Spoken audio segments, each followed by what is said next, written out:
Good evening and welcome back to the Counselor's Corner. I'm your host, David Lorenzo Glover, aka the Controversial Counselor.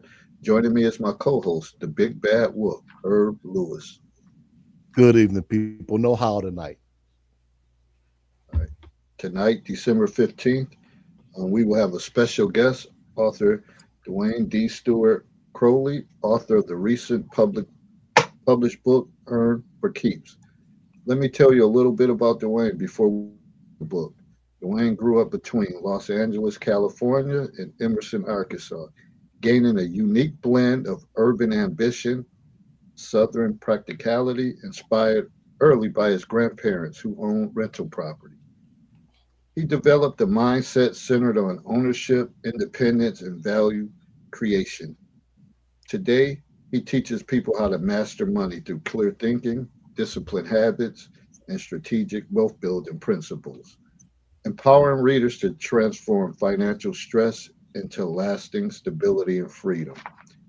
Now, here is some info about the book, Earn for Keeps. It's practical and an inspiring guide for anyone who wants to stop chasing money and start mastering it. Through relatable examples and straightforward lessons, this book introduces a simple three-step roadmap: earn, save, invest that anyone at any age can follow.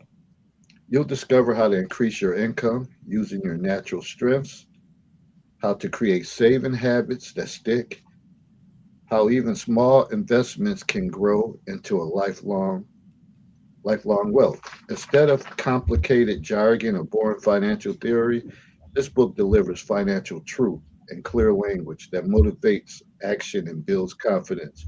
Whether you are a working adult, a teenager just starting out, a parent teaching your kid about money, or someone finally ready to break old habits and build new ones, this book gives you the tools and mindset to finally earn money for keeps and keep lasting financial freedom. People, remember to please like and share our video, and don't forget to tell a friend to tell another friend to please subscribe to the YouTube channel, The Controversial Counselor. 1K subscribers, people. We finally did it. On to the Congratulations. next goal, or 1.1K.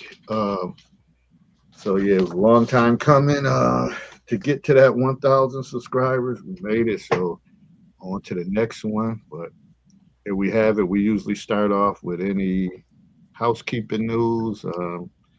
Same old for me. Just trying to get through these last few days before winter break. These kids, they gonna push you to the limit all the way up until the day. So I'm just trying to survive. What's going on with you, Big Bad Wolf? Man, just let's see, counting down the days till I ring in the new year, crossing off one of the things on my bucket list. I'll be on the strip, hopefully not too intoxicated, but that's about it, man. Ain't much else going on, man. Just uh purchasing things piecemeal for the house. It's a project, man, but it's being a project worth doing. Me and the brothers, we're gonna get into it, and hopefully by the time next year's done, we have complete. I suppose that's about it, though, man. Ain't much going on in this neck of the woods. It's kind of quiet. Like echoing. Hear me, Herb? You got I like don't an hear. echo going on.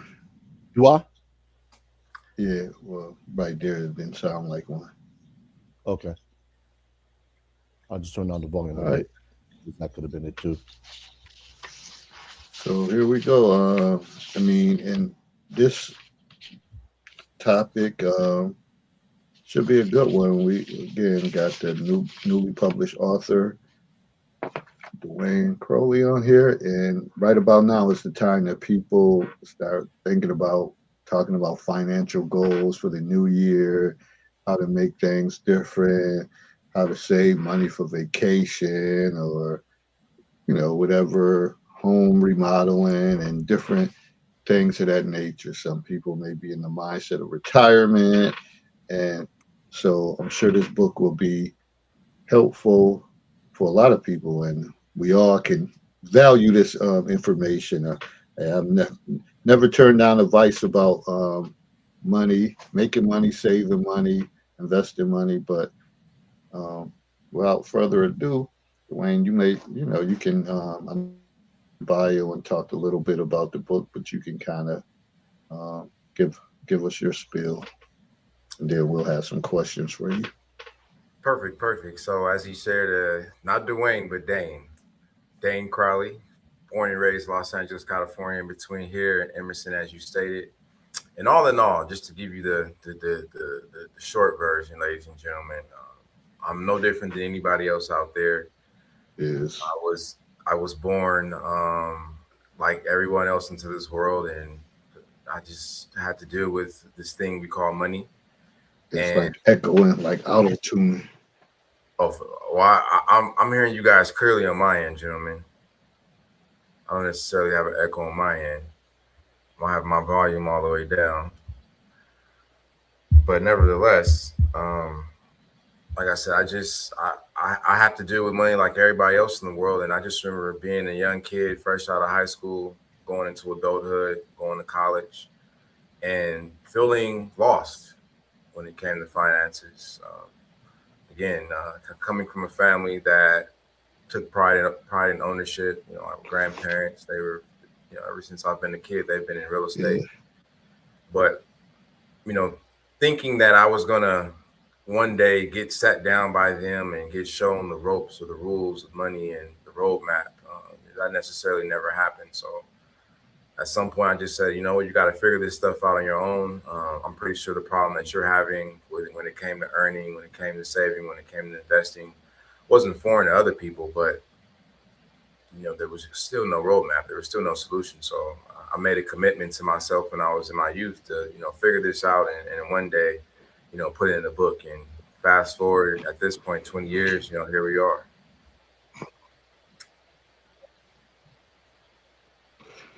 all right. So Dr. Anwar said he sounds fine out here. Herb, what are you hearing? Are you You know what? is it What I've sound noticed probably over the last month is for like the first 5 or 10 minutes, it sounds like what you're hearing, and then it just settles out. So I don't know if it's something with StreamYards or whatever it is, but eventually it works itself out. Because I hear it too. It's almost that max headroom effect, I like to call it. So yeah, it usually sorts itself out. So I just roll with it personally. okay? All right. All right. So Herb, I mean, you want to open up with any question that you have? Shoot, I could think of two or three off of that. And you know what the funny thing about him being on here tonight? Remember what I said last week about me saving $10,000 next year and then doing something with it? I said, why would I do that when I can just put that $10,000 towards a mortgage and just pay it off quick? So when you talk about real estate, that's something we discussed on here, especially with single mothers and them getting back lump sums with their tax returns. And it's like they always go out and buy merchandise as opposed to trying to get together and form an LLC and things of that nature and buy property. And in 10 years, each one of them could have their own um, real estate, if you will. Could you explain to the masses how that can be done? Well, the first step to any sort of investing is, again, we got to get to the first two steps, which is earning and saving. So what I liken it to is a lot of times, me for example, as well as pretty sure most people, we get when in my opinion, when we start talking about investing, it's like trying to learn how to ride a bike, but being taught how to do a wheelie first. It's like before you can do a wheelie, you got to learn how to balance the bike, and that's where the earning and the saving component comes into play. So investing is great. Buying real estate is great, or whatever any other asset class you're trying to get into. All that's great, but until you know how to, in this case, balance the bike, in this case, earn, save, then trying to invest is just going to be a futile effort because you don't know how to balance yet. And so yeah, you're gonna be trying to pop a wheelie, but you'll be busting your ass in life because again, you don't have the foundational, fundamental, steps in place. And so before you, as I've discovered, before you can get into investing, you got to have a clear understanding of vision first and foremost, and most importantly, you got to make a decision to be committed to this thing. A lot of people in America, we're taught to be, pursue your passions, pursue your passions. And, I used to believe in the whole pursue your passion dribble, but, you know, life has shown me that, no one, like, life doesn't care about passions. All it cares about is what you are committed to accomplishing. And so it begins at commitment. What are you committed to achieving? And what are you committed to making sure you do to make sure you see that commitment through to the end. So when it comes to finances, first you got to commit to being quote unquote wealthy, and by being making that commitment to being wealthy, it means you have to make a commitment to be that, not just be passionate about generational wealth and like you said, one day I'm gonna do this when I get some money. It's just like, no, like, I'm committed to this, and this commitment comes before everything else. And until I achieve this goal, then nothing else comes before that. So commitment, you know what I mean? Like, don't, like, passion is irrelevant. No one, the world, the society, the system, it doesn't care about what you're passionate about. All it cares about what you're committed to achieving. And based upon what you're committed to achieving, like, that's going to determine if you ever get to the point where you have the fundamentals in place to be able to buy a piece of property, invest in some stocks, or any other type of asset class you want to get into.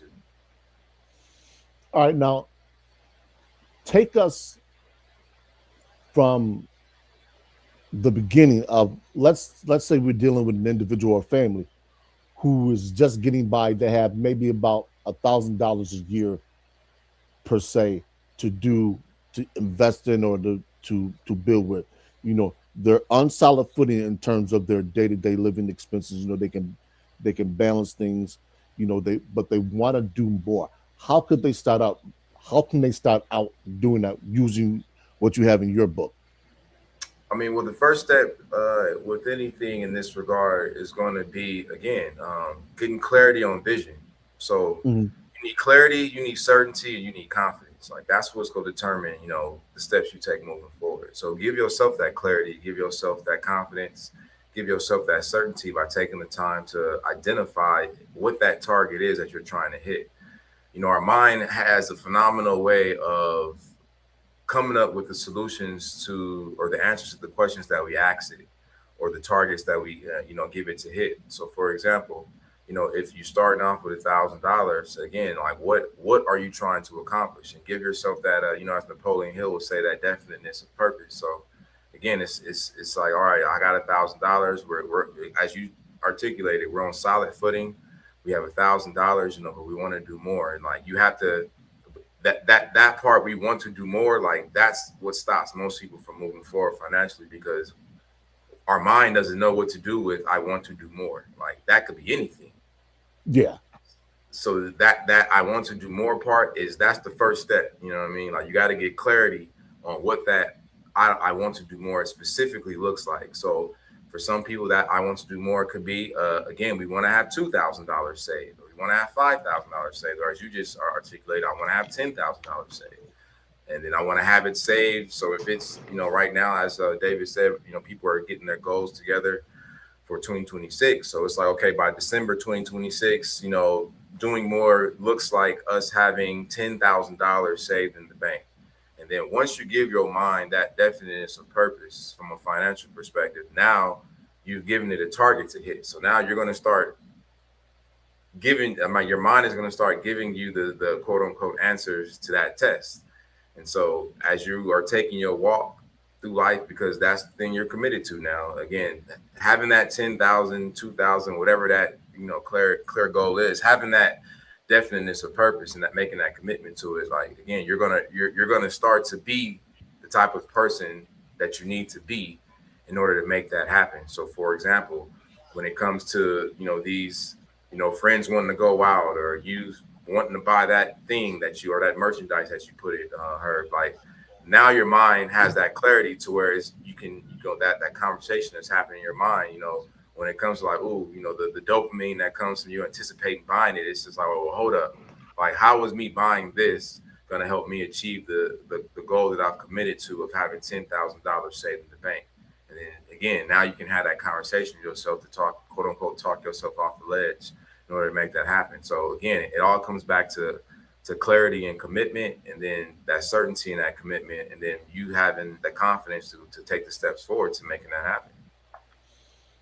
Now, with your process, does it matter the avenues that an individual uses? Because I often, when I'm talking about finances with people, I tell them, I said, look, there's a number of different ways you can use CDs. Uh, if you got that kind of money, you can go out and buy. I'm sorry, the name eludes me. T bills. Most of us don't have that kind of money, so I always mention CDs because CDs are kind of easier. If you got $600-700, you can go around and flip that and do that. I also talk about. I had this discussion with a coworker with 529 savings plans. A lot of people don't use those, and I always tell people, I said the beautiful thing about using the 529 savings plan is that it uses pre-tax dollars. So people talking about, the government is always taking money, too much money out via taxes. I said, if you want to lower your tax rate and you got 3 or 4 kids and they're all in elementary school and you're working, use those tools to lower that tax threat. So you're losing more money via taxing. And on the back end, you get that money and it's invested for you. So it's invested the same way 401ks are done. If you understand how 401ks are done, then you understand how 529 savings plans works. And for those who are uninitiated with a 401k savings plan, essentially is this money that's taken out of your paycheck. It's given to a brokerage company, and they invest in different companies. So Pfizer, um, Ford, or any of those stocks out there that you see if you're looking at the Nasdaq or the S&P 500, any of those investment avenues. And what happens is over time, this is why they always talk about the stock market, and people are looking at the stock market and they go back and read, the 52-week average and all of this stuff. All of that stuff plays in. So when you hear about people talking about, okay, I just lost $15,000 in the stock market, they're not really talking about money. They're talking about value. And there's a difference between actual money and actual value. The money's not realized until you actually sell the assets. So let's say you go buy a property. You bought the property for 30,000. It appreciates to in 10 years, it appreciates to 45,000. You don't actually realize that 45,000 until you sold that property. Now, what a lot of people don't understand on the back end of that is capital gains tax. So you have a certain amount of time to either reinvest that money, which is most people do, so they can avoid paying the capital gains tax penalty, and they go and buy some more property at that. They might spend 42, 43, so the amount of taxes they're paying is negligible, and they might want to take a vacation. They say, hey, look, we got an extra $1,500 from the sale, let's go take a vacation. Also, LLCs, S corps, if you and for some people this may be like, well, what the hell does all this mean?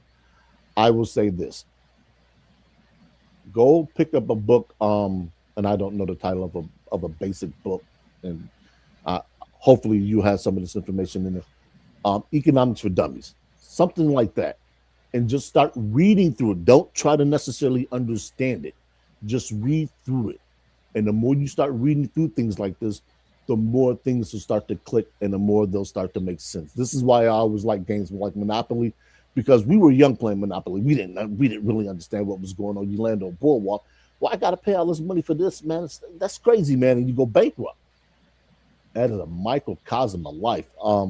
This is why I tell people, because the program that I'm looking for now, we assist young adults ages 18 to 24 with getting life skills, and investment is part of that. So investment, job security, and things of that nature.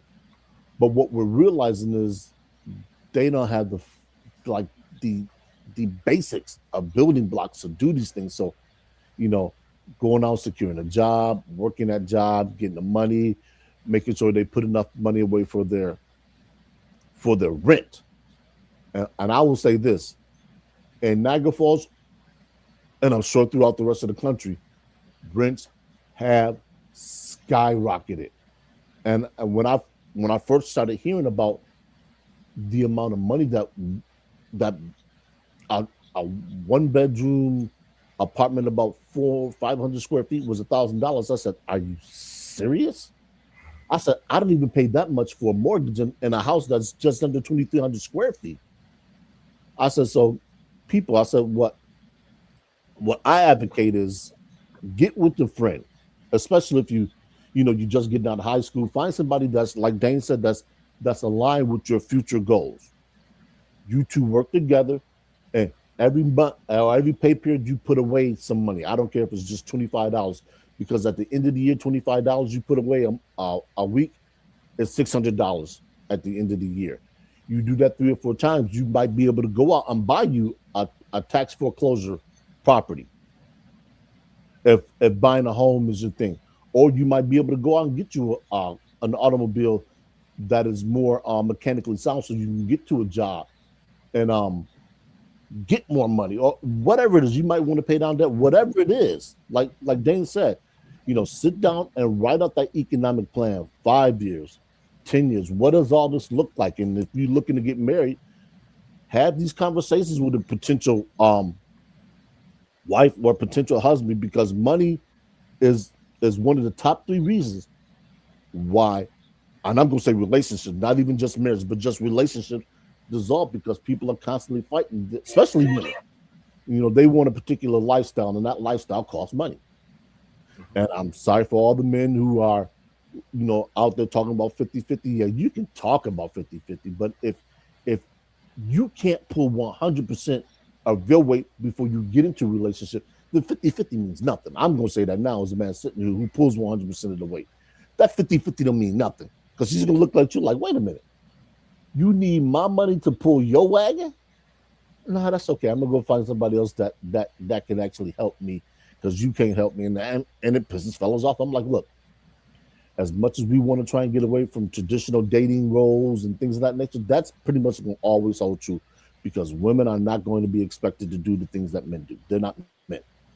It's that simple. So, fellas, sit down, take the time to write that roadmap down, because when you write it down, you see it.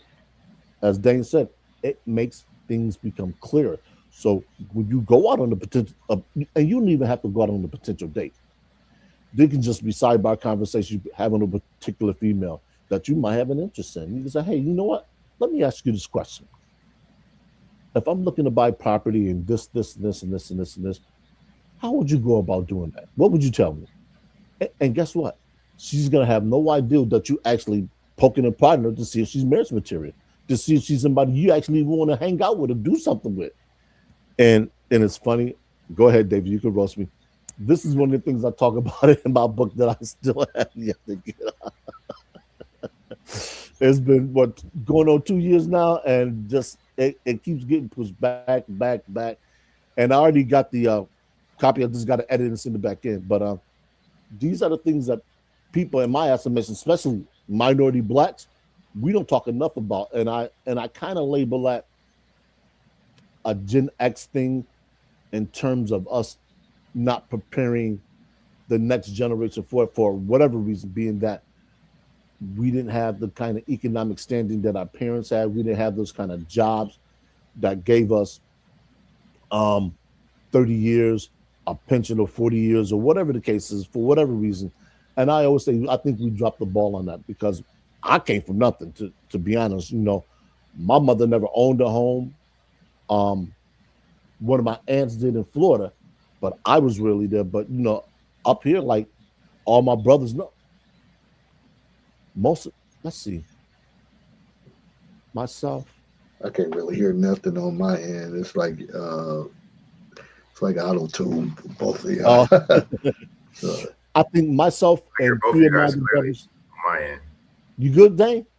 Yeah, I hear both of you guys clearly on my end. Okay, I can hear you too, Dane. I think myself and 4 other brothers I have. 7 brothers.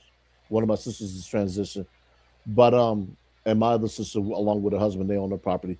So, we're fortunate enough now to where we're a good economic standing, to where we own property. And what people don't realize is that gives the next generation a leg up.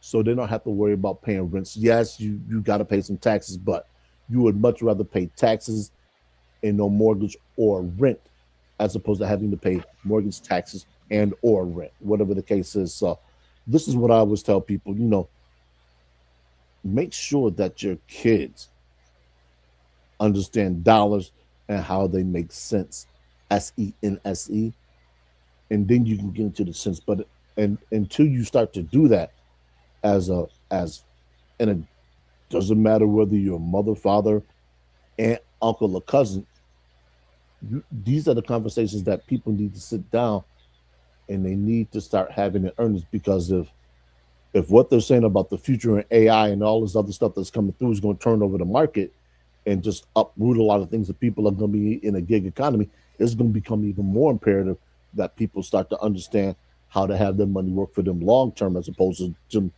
being a bell cow to earn money.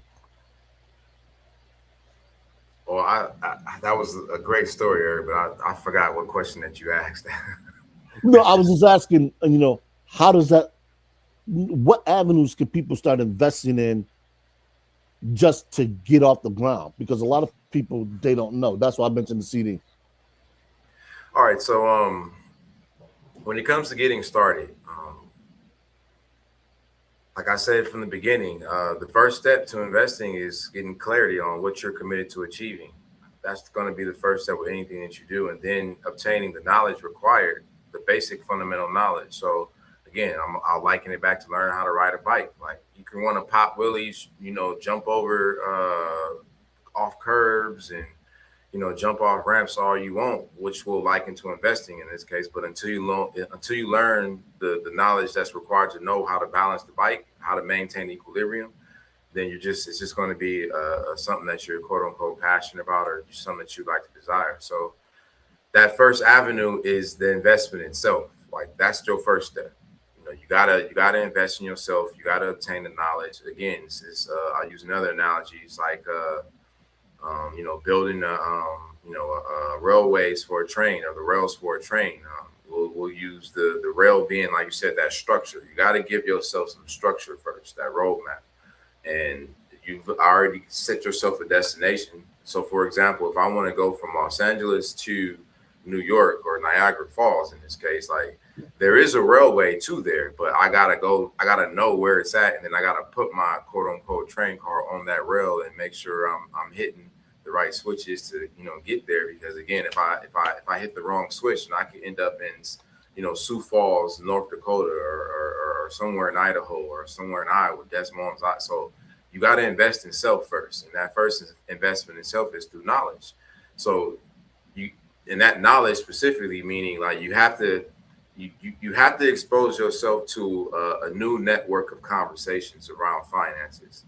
So we really don't understand this part, but growing up, we're born into a network of conversations about money, and that network of conversations typically stems from what we hear our parents or our guardians talking about. So if you grew up in an environment where, money was something that was scarce, it was never enough of it, mentally and emotionally, that's going to be that always already listening conversation that's always happening in your mind when it comes to money. So that when you are introduced to a new conversation about money, about investing per se, you're naturally going to go to that conversation. It's kind of like your archives of conversations. When your Uncle Tom was just like, oh no, like I said, I invested in stocks one time and I lost $10,000 or $100. Like, I would never do that again. That's going to become your perceived experience or outlook, I should say, on what investing is, which is going to stop most people from investing. But again, what are you committed to? Are you committed to your Uncle Tom's experience, or are you committed to your own experience? Or are you willing to tap into your own power to conceive a vision of an unknown future that you want to create for yourself? Or are you going to live your life based upon other people's lived experience? And so that's the first step. No matter what you want to invest in, stocks, bonds, in real estate, art, business, it doesn't matter. Like, you first have to invest in yourself by gaining the knowledge, and you gain that knowledge by exposing yourself to a different network of conversations. And And in this day and age, getting access to that network of conversations, that different network, I should say, is fairly simple. We have something called YouTube nowadays, and YouTube is more than a site that you use to look at sports highlights and music videos and podcasts about dating and relationships. There's a vast amount of interviews from true billionaires, true millionaires, true elite high performers. And again, you have to expose yourself to the conversations that they're having so that you can actually learn what it's going to take to be the type of person who is able to invest in whatever it is you want to invest in. So again, having that commitment to achieve that vision of, again, I want to invest in property or I want to invest in stocks, whatever your thing is, whatever avenue as you put that you want to drive down, like you said, you first got to learn about that avenue. Again, when it comes to, for example, a lot of people, they live in Niagara Falls and they want to take a trip to France. Like they're going to do they're going to spend time learning about France. We're going to go to Paris, what's in Paris. They're going to put some time, energy, and effort in learning about the landmarks and the most popular restaurants or the most popular monuments. They're going to invest in that knowledge first. And then once they kind of get some clarity on what that, quote unquote, Paris trip looks like, then they're going to start to plan out, set an itinerary, set an agenda. And then again, they're going to go buy the tickets. Then they're going to go and pick the hotel. But that took knowledge first. They invested in that knowledge first. But when it comes to finances, for some reason, people just think like, oh, I got $10,000. I got $1,000. I want to invest in stocks. Oh, what's a good stock to invest in? My buddy said, Microsoft is a good stock to invest in. Then they invest in Microsoft, and then it goes down because that's just the cycle that it's in, and that's the market cycle. And so then they're like, oh, I lost money. Then like they sell the stock at a loss, and they're like, man, like I'm never investing in because I lost money. But you didn't lose money because of the stock. You lost money because you didn't invest in that knowledge first. So you got to learn about the game. Like I said, you got to learn the rules, and that's one of the building blocks, I would say, Earn for Keeps is here to help you understand. So, my book isn't designed and written to tell you what to invest in. Again, the way I wrote the book was more so to give you those building blocks, those rails in a sense, the fundamentals, the foundation, so that you understand what information you need to be studying in order to achieve the goal that you want to that you're striving to accomplish. So I'll tie this kind of into the question from Big Discussion 76. He says, Dhane, have you heard that most recent horror story out of Atlanta involving real estate? Black women invest. And it's like, yes, I have heard about that. I have seen the clips. But again, when I look at stuff like that, I look at a person who was just a great salesperson who was able to give women, men some clarity, some certainty, and some confidence.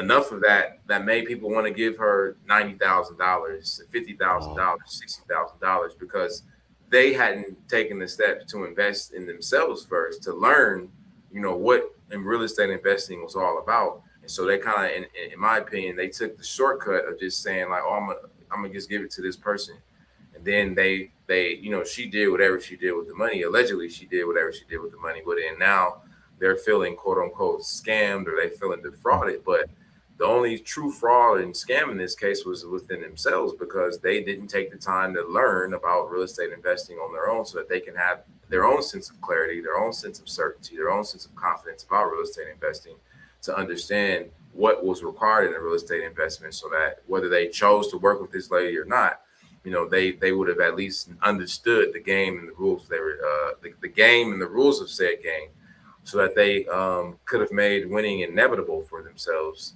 so that they didn't find themselves in this position.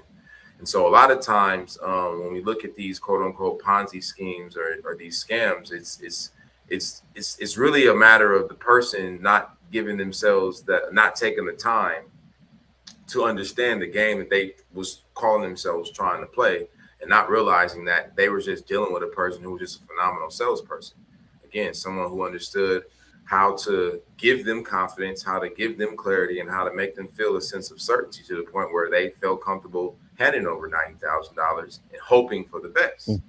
And so, I practice extreme ownership. And so, in my opinion, well, if it was for me, there would be no such thing as, this person scammed me, because at the end of the day, again, I didn't take a step. I didn't do some level of due diligence to make sure I understood the game that I was trying to play, which has me now put in this position where I feel like I've lost $50,000. And so again, you got to realize that there are sharks out there in this world. There are people who are just phenomenal salespeople, and they understand, how to establish this. I mean, they understand that you as someone with this $90,000, there's a destination that you want to get to, but there's this gap in between you and this destination, and because they're able to articulate this bridge in a sense that makes you think that this is a quick, easier shortcut way to get to that destination. And again, it's like you gotta take your licks in that regard. So at the end of the day, it comes that first investment is in self and learning and getting access to that network conversations. Because even as someone who's now written a book about personal finance and financial literacy, etc., it's still things I'm learning. I was reading a book that I purchased recently, and I was like, man, that would have been good for me to add to my book. But like now, I'm just like, okay, that's gonna be the next version 2. But all in all, like what I've written with Earn for Keeps is again, it's not what to do. It's again who you need to be and the knowledge you need to understand in order to achieve the goals that you want to achieve for yourself when it comes to finances. Yeah, I haven't heard about that fiasco, and it sounds just like what you just said. There's sharks of people. Yeah, some sharks, and this is what people gotta understand. Like, if you've gotten yourself to a point where, again, you've obviously mastered the first 2 steps of our system, which is earn, save, and invest. So you got the earning part down to where you was able to earn the money to save $90,000. Because I saw a clip and one of the ladies was like, "Yeah, I gave her $90,000." But it's just like, okay, if you developed the acumen to be able to earn and save $90,000, then what's stopping you from taking that last step of understanding investing? But it's like, it seems that a lot of times people think that, investing is too complex, which is a state I used to be at, a place I used to be at. But again, looking back on it, I was at that place of thinking that finances was complex because I wasn't willing to take that last step, which is, again, and learn what investing was all about. And so when I did learn what investing was all about, and in my opinion, the most basic investment anybody can make in that regard is just dividend stocks. But again, consult your own financial advisor about what you want to do. Disclaimer, we're not here to give you any financial knowledge. Yes. And so, but again, like it's all on you at the end of the day. It's not about, so again, if you choose to give your money to a broker or to invest in this 401k or invest in this real estate fund, and at that point, you got to understand that, again, like you're kind of, losing the leverage that you could have had if you just had taken the steps to learn what it is you needed to do in order to achieve the outcome that you wanted to achieve for yourself. And so that's really what it is. My goal with the book is to give people the structure that they need in order to make the investments that they want to make, as opposed to telling them, oh, invest in T-bills or invest in bonds and or invest in, index funds. It's like, no, like you have to like I said, you have to structure your money game in a way that allows you to make, winning inevitable for yourself. And that's what, my goal was when I was writing the book. Now, I'm sure the listener audience is going to have some questions out there, especially if they've never encountered people who are running a Ponzi scheme or schemes, if you will. The best way, at least from my understanding, for you to find out whether somebody is above board or not is ask for references. Ask for people that they have already done work with or they have finished with them. And if they don't give you that information, don't invest. It's that simple. I can't make it any more plain, because a lot of people, like they said, they'll get that money. They'll have the wherewithal to come up with that money. And they'll say, well, this black person isn't going to do this. Newsflash. Money knows no loyalty. Money follows where it goes. Okay, I hate to be anybody that wants to call me a coon, but I'm only giving you what people aren't going to tell you. The people out there. There are people out there looking to get in your pockets, just like there are men looking to get in the women's underwear. Okay, I'm gonna give it to you just like that because I can't give it to you anymore raw without telling you don't be a dumb motherfucker when you invest in your money. Mm-hmm. That's No, I'll piggyback on that, Herb. So to your point, it's like, yeah, like you gotta understand that, it's people like, again, Madison Avenue spends billions of dollars a year to take money from you. Now they sell it to you or they frame it as, like you deserve to have a brand new car, or you deserve to live in this house, or you deserve to whatever it is, you deserve a new pair of sneakers. But you got to realize, like, that's again, those are the sharks that are out there who are trying to take money from your bank account and put it in theirs. And so that's what I'm saying. Like, what are you committed to achieving? Are you committed to making somebody else's bank account, building up somebody else's bank account? Or are you committed to building up your own bank account? But again, because of the propaganda that's just shoved down our throats on a day-to-day basis with TV ads and radio ads and podcast ads and YouTube ads, a lot of people don't really understand that. Again, like that's all that is programming. And so for me, for example, I once I kind of got conscious of that, I just cut it off. Like literally, I kind of literally siloed myself off in that regards to where I stopped listening to rap music. I stopped looking at TV. I stopped listening to the radio. And I only allowed myself to read and consume information that was going to help me achieve what I was committed to. And in this case, and it was writing my book. And so I again, like I remember I was in college and I was with some of my buddies and we were just sitting around talking about, what we wanted for the future. And I remember saying like, yeah, I want to write a book to that when my kids come of age, I'll just be able to give it to them and that'll help them learn everything they can about money. And so that was over 20 years ago. And so again, technically it is taking me 20 years to again learn the knowledge I needed to learn and get exposed to network conversation. I need to get exposed to so that I can at least be able to have some clarity in regards to how the money game is played. Because again, what I've written about is just level one of the money game. Like there's multiple levels of this thing, but I've only read about level one because level one is something that we've never been taught. And in the book, I talk about how, could you imagine sitting around a table with some of your friends and someone whips out a board game and no one explains the rules. They just set the pieces down and give you a set of dice and you guys just start shaking the dice and then you just start they just start moving the pieces and then like I said, you really don't know what's happening, but you just start following what everybody else is doing and then you guys you think you're playing this game, but then again, the person who actually knows the rules, they're actually the one winning because again, they know that you don't even know what you don't know about this game. So that's basically what the money game is in the world. It's we just get told to put a piece on the board and then just shake these dice and just move your piece along the board and collect go. Pass go and collect $200. So going back to Monopoly, could you imagine playing Monopoly and only being taught like the only rule that you were told was just like if you pass go, you collect $200. And so eventually the game will be bankrupt because everyone would just be going around the board, rolling the dice, collecting $200 to the point where the bank would run out of money because nobody has invested in property. Right. You know what I mean? No one has bought any houses, which means that nobody's paying rent. So the game that's the rat race, as they would say. You would just keep going around and around and around in the world collecting your $200, and again, not doing nothing with the money.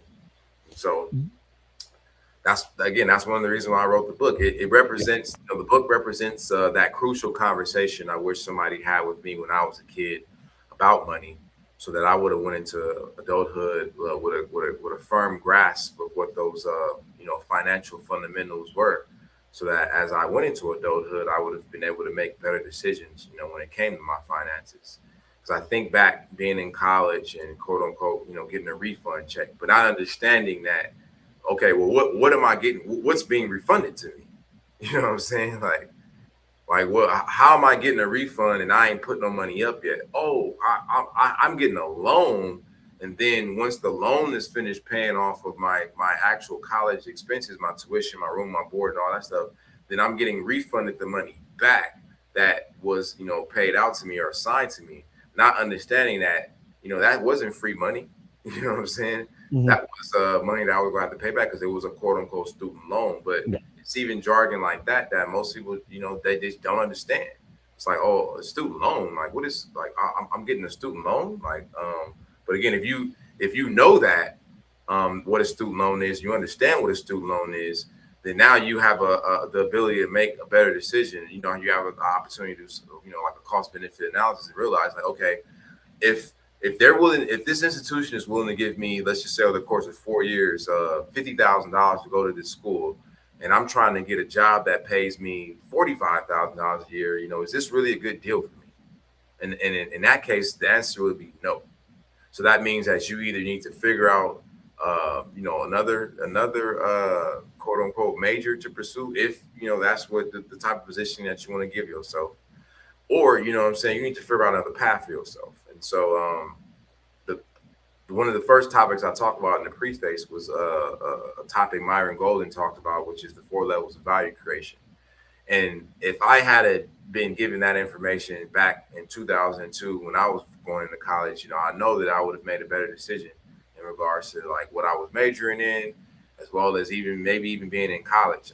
Because again, we were getting thousands of dollars every 3 months that we just spent, as you put it, Herb, on merchandise.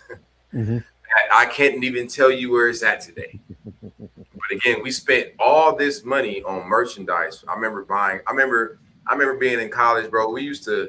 It was like a tradition that we created for ourselves. Every Friday, we would when we first got them refund checks, we would go to Denny's, we would go to the mall, and we would literally spend thousands of dollars on just Rockaware, Yep. Nikes, and all kind of dumb shit when I look back at it.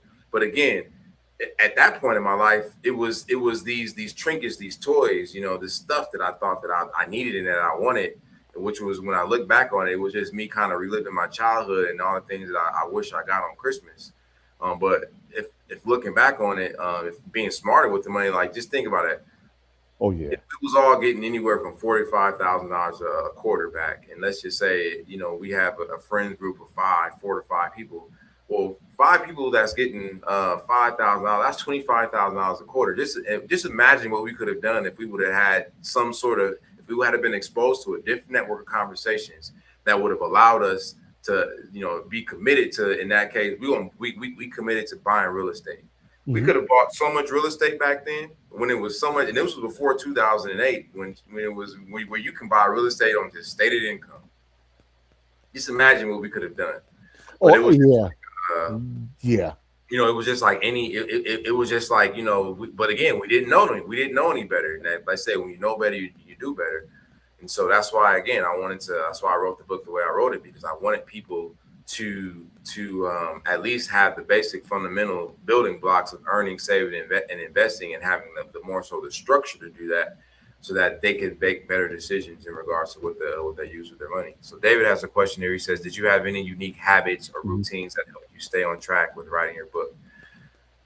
Yes and no. Again, like I said, I originally had the idea when my buddies and I in college were having a roundtable 20 years ago, and that's when I unknowingly to myself made the commitment to do it. But when it actually came to writing the book, I would say, again, it was just me staying true to that commitment. And so, I had spent literally years studying finances on my own, like, and by studying finance on my own, again, reading Rich Dad Poor Dad, reading Think and Grow Rich, reading The Science of Getting Rich, reading The Millionaire Next Door, reading all these books about personal finance, reading biographies of, Bill Walton, not Bill Walton, no, is the gentleman who started Walmart. I don't think his name. I think Bill Walton is a basketball player. Yeah, you correct his name. Yeah. I just spent years. Once I like really got committed, which was because I graduated from college in 2007, and I remember I read my first copy of Rich Dad Poor Dad my second year in college. So I would say since my second year in college, like reading Rich Dad Poor Dad, like that was my first gateway into a different network of conversations when it came to money. And that's what made me realize, like, oh man, there's this something called financial literacy or generational wealth. Like, oh, that's what my grandparents have, or that's what they've accomplished in their life. And ever since my second year of college, I've just been like focused on that to the point where, again, I made that my priority. Sam Walton, right? So that I made that my priority. You know what I'm saying? I just it got to the point even when I was in college. I was just I was just going through the motions when it came to my schoolwork, just so I can get back to my room or my dorm room, just do more research, do more research. So it was like I spent literally 20 plus years just doing research on finances and these individuals, because my thing was always like, just like in school, they say if you want to get A's, you gotta study with the A students. And so when it came to finances, I was just like, well, if I want to, if I say I'm committed to, being, wealthy, then I have to study the wealthy individuals. And so I remember, again, like on my lunch breaks when I did graduate from college and I got my first job in a finance department at Pinkberry, it was like everybody else would spend their lunch breaks going to the different restaurants or doing everything, but I used to spend my lunch break literally listening to Les Brown on YouTube, listening to Jim Rohn on YouTube, because I understood that, okay, like there's some cards in this deck that I'm missing in life, specifically when it comes to finances, that I didn't get from the network conversations that I was born into. And so if I'm really committed to this, if I'm really going to do this, and I need to, make the time to enlighten myself on these things. And if that means that I'm going to sacrifice what most people would say having a good time, then so be it. And again, I spent, countless of Friday nights, Saturday nights, burning that midnight oil, trying to figure this stuff out, because I literally, I made a commitment to myself. I'm gonna figure this out, or I'm gonna die trying. Like, and again, as the legend of Cortez would say, I burnt the boats in that regard. And, I wasn't going to stop until I got to a point where I felt confident. I had the certainty and I had the clarity. I had figured at least the basics, getting the basics of the rules out to where I can write it down on a piece of paper and put it in form, and then have a book called Earn for Keeps. You know what I'm saying? And so, again, I understand that most people are too afraid to burn the boats because there's, a lot of fog that's keeping them from having that clarity. Fog being the fear, the obligation, the guilt that they believe comes with not, following what everybody else is doing. But I've always been I remember being in college, people calling me a contrarian because I was always willing. I was always, at least as they, from their perspective, I was always doing things differently than everybody else. But again, like looking back on it, I just realized that I just believed in myself. I believed in my vision, and I wasn't going to stop. I wasn't going to allow anything to stop me from achieving that vision, which to me was just to be a world-class value creator. And again, it took years. It's taken me well over 20 years to get to this place that we're at right now. We're having this conversation, but in my opinion, it was well worth it, because now I know that God willing, the next 20 years to be smooth sailing. But I understand. A lot of people feel pressure to quote unquote follow that American dream or pursue this or to pursue that.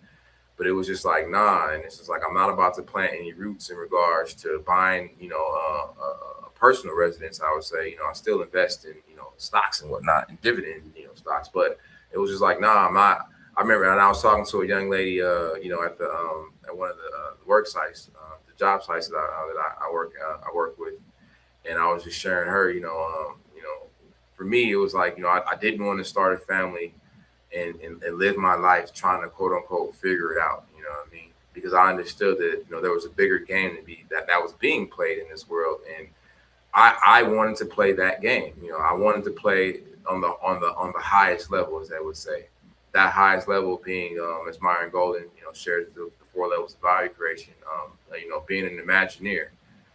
And so, real quickly, the 4 levels of value creation from lowest to the highest is implementation, unification, communication, and then imagination. But again, the implementation, which is the most popular level in the world, go to school, get a job, using your muscles to earn money is the lowest form of value creation that you can offer. But that's the number one, advice most people in the world get told to do, like go get a job. But I was just like, well, there are these people who live, I live in Los Angeles. So I'm just like, well, I know the people that live in these big ass houses that we be seeing when we drive to Beverly Hills, they can't have a job. They got to be doing something differently. And as I had to learn, over these 20 years, it was like, yes, they were definitely doing something differently. They didn't position themselves as an implementer. they position themselves as a Imagineer in this case, to where they came up with systems of ecosystems in a sense that generated income whether they were there or not.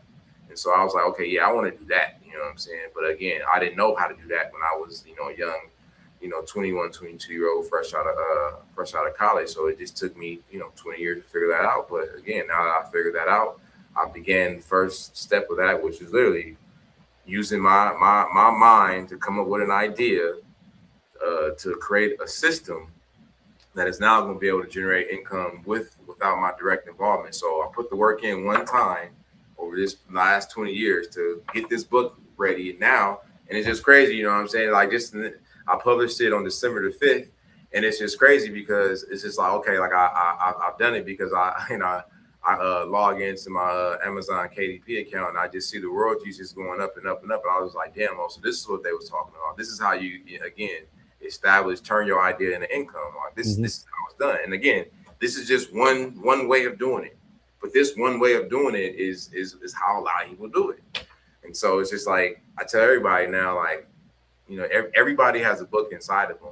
You just got to be willing to commit to making it happen and pulling it out of yourself and not allowing the roadblocks that are going to come, the challenges that you will be faced with to stop you.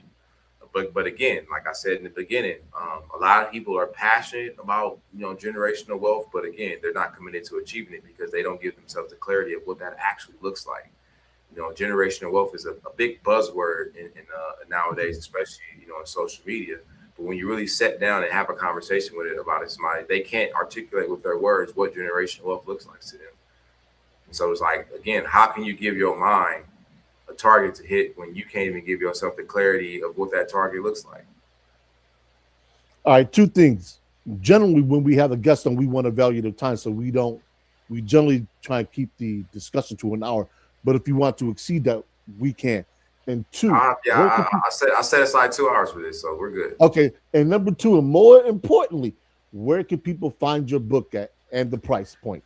So you can right now you can go find the book at abrammarypublishing.com/bookstore. Like, that's my publisher. They're the ones who helped me make this happen. And, again, Abram, ABRAM, Mary, MARY, publishing.com. It's currently priced at $20, $19.99 to be official. With tax and shipping, I think it'll probably be about like $24.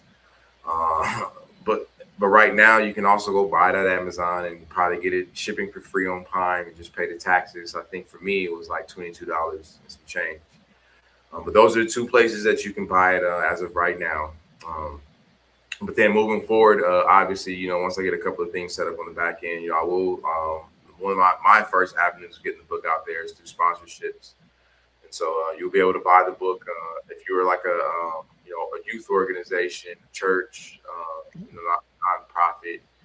You'll be able to buy the book in bulk at bulk rates, depending upon the volume that you want to get. And you'll be able to go there. But as of right now, like, you can go to Amazon, search Earn for Keeps book, it'll come right up. This is what it looks like. And when you see this cover, you're at the right place. You can buy it there, and you make it do what it do. So David has a question. He says, what was the most challenging part of getting your book published, and how did you overcome it? The most challenging, and I love that question, David, because that's actually, people always ask me that question since I've had it published now. But to be perfectly honest with you, the most challenging part about writing the book for me this first time around was getting over getting past my mental boogeyman. And what I mean by that was, our identity has a way of trying to maintain a sense of comfort and stability for us. So when we're trying to do something that we've never done, in my case, in this case, writing a book, that's the unknown to our identity at that point. We've never done it before. So in an effort to avoid feeling embarrassed or feeling or believing that you've made a mistake, or the embarrassment that you think comes from making a mistake, or judgment from others, our mind will start inventing, our identity, I should say, will start inventing these stories about, like, oh, you can't write that book. For example, for me, like, oh, you can't write that book. You're not a millionaire yet. You haven't done X, Y, and Z yet. You haven't did. And so it was just like, overcoming, managing that conversation of that always already listening of what I just heard in the past. Again, like you, in order to write a book, you gotta be an expert on your topic or any of those things. But then what helped me overcome it was coming to the realization that, okay, in this specific case, when it came to finance, it was just like, okay, you were once at a point where you couldn't save for your life. You couldn't save $1 for your life. You would save money or call yourself saving money. And then again, I would get to a point where I would get my bank account, my savings account up to like $5,000. Then it was like, okay, what do I do with the money now? And it was like at that point in my life, I had no conscious understanding of what investing was. And so it was like, well, you do want a pair, you do want a new pair of sneakers. You can spend $200 on a new pair of sneakers. You got the money, but again, $200 here, $500 there, $300 there. That $5,000 slowly but surely starts to shrink it to now you got like $1,000, and it's just like, well, damn, where'd all the money go? And it's just like, oh well, let me try to build it back up, and I build it back up to $10,000. But then it's just like, oh man, like, you deserve to go on a trip. Like $2,000 won't hurt. $3,000 won't hurt. But then now that $10,000 to go back down, now you got $500, and then you got a big, your engine blows out, and it's just like, oh fuck, like now I gotta put these repairs in the credit card. Now I'm behind the 8 ball, and then on top of that, you got student loan debt. So it was just like, man, one snowball over the next. But then again, I just got tired of, as Les Brown would say, I got sick and tired of feeling sick and tired of always going through that cycle. So I was like, bro, you got to figure this shit out, man. Like, you got to buckle down. You got to get committed to it. And it was just like, I went on like a hiatus from life where, again, I wasn't going out. It was like I wasn't being social in regards to hanging out with my quote unquote friends, my frat brothers, family members. Because I was just like, I realized that a lot of people's inability to save money stems from, them always feeling, again, the fear, obligation, and guilt to, oh, let's go out to eat tonight. And it's like, oh, I really don't want to spend this money, but, I feel bad telling you no. So let me go spend this $100. But again, you was committed. If you committed to your financial goals, and you got to know how to say no. And again, I just had to learn how to say no. And so, again, that biggest challenge when it came back to writing the book was just mentally starting, developing the skills to manage the conversation in my mind, to regulate my emotions, and really stay clear on what I was committed to achieving. And this is like, okay, your goal is to write this book, so you got to write this book. So I got, serious about writing the book, at the beginning of this year. I was looking at a Earn for Leisure episode with Ash Cash. He was just talking about how you could write your book, and how simple it was, and especially now that we got tools like AI. And I was like, oh man, like he's making it seem like so simple. I know there's this book that I've been wanting to write for like the last 20 years. Like, let me try it out. And so what I did was I wrote like a manuscript of like 20 pages of what I wanted the book to look like. And then, I basically, I called it my assistant. I looked at it like this. I was like, all right, I can give this manuscript, because I did some research on, how to publish a book and everything. And one avenue was, you can, write a manuscript or your first, just summarize what everything the core points you wanted to talk about. And then it was like, you can just give it to a ghostwriter, or you can just, spend, however long it takes just to flesh out every topic. Then give it to an editor and all that stuff. But since, he was talking about, he was just sharing his process of how he used AI to write his books. And I was like, oh, that seems pretty simple. And so I was like, all right, let me see if I can, do it on my own. So again, and this is what I tell people all the time, like when it comes to artificial intelligence and ChatGPT or Claude or whatever, you still have to, again, you still have to write your unique points, your unique perspective. It's not as simple as saying like, I want to write a book about personal finance called Earn for Keeps, and you just type that into ChatGPT and then it spits out, a 211-page book. And like, it don't work like that. I still had to, again, I had to come up with my initial concept, because technically my whole concept of Earn for Keeps, I already had that. You know what I'm saying? I did, I can pull up videos from years ago where I did, slideshows about the concept, years ago. but again, I just took the because I had it in the ebook form, and I wrote the ebook like maybe 5 years ago. But I just took the ebook form of the book, and then I just start fleshing it out, piece by piece. Okay, like based on so I literally copied and pasted what I had wrote in my own words, put it in the to the the AI, and I was just prompted it to just give me come up with 10 chapters or what an introduction and a conclusion based upon what I've put in here. And it gave me 10 chapters. And from them 10 chapters, it was like, okay, like then our chapter for introduction, okay.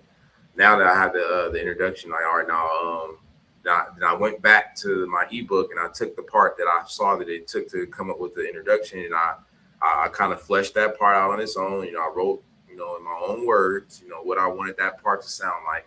And then I just had, I put that back into the assistant and was like, okay, based upon, what I've shared with you, I want you to, expound about it and make it in, a conversational tone that, an adult or a child could read.